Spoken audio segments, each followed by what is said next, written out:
বিদেশে রপ্তানি করা প্রক্রিয়া শুরু হয়েছে মালদার আম। এবছর হিমসাগর প্রজাতির আম বিদেশে পাঠানো হচ্ছে। ইতিমধ্যে আম পাঠানোর প্রস্তুতি শুরু হয়েছে।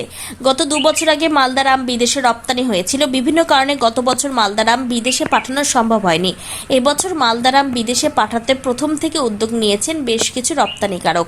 তাদের প্রচেষ্টাতেই মালদার আমের গুণগত মান যাচাই করে ভালো আম বিদেশে পাঠাতে উদ্যোগ গ্রহণ করা হয়েছে। প্রথম পর্যায়ে হিমসাগর আমকেই বেছে নেওয়া হয়েছে। সমস্ত কিছু ঠিক থাকলে আগামী সপ্তাহে মালদার হিমসাগর বিদেশে পাড়ি দেবে। উদ্যান পালন দপ্তর সূত্রে জানা গিয়েছে, চলতি মরশুমে মালদায় আমের ফলন অনেকটাই কম হয়েছে। আবহাওয়ার খামখেয়ালির জন্য এবার আমের ফলনে ঘাটতি দেখা দিয়েছে, এমনটাই দাবি উদ্যান পালন দপ্তরের। স্থানীয় বাজারে আমের দাম এবার চড়া, তারপরেও বেশ কিছু রপ্তানিকারক এবছর মালদার আম বিদেশে পাঠানোর উদ্যোগ গ্রহণ করেছেন। উদ্যান পালন দপ্তর সূত্রে জানা গিয়েছে, দুবাই ও ইউকেতে প্রথম পর্যায়ে আম পাঠানো হবে। এই দুটি দেশে প্রথমে 1300 কেজি আম পাঠানো হবে। সমস্ত আম হিমসাগর প্রজাতির। প্রথম পর্যায়ের আম দুটি দেশে ভালো বিক্রি হলে আগামীতে ধাপে ধাপে আরও আম পাঠানোর পরিকল্পনা রয়েছে।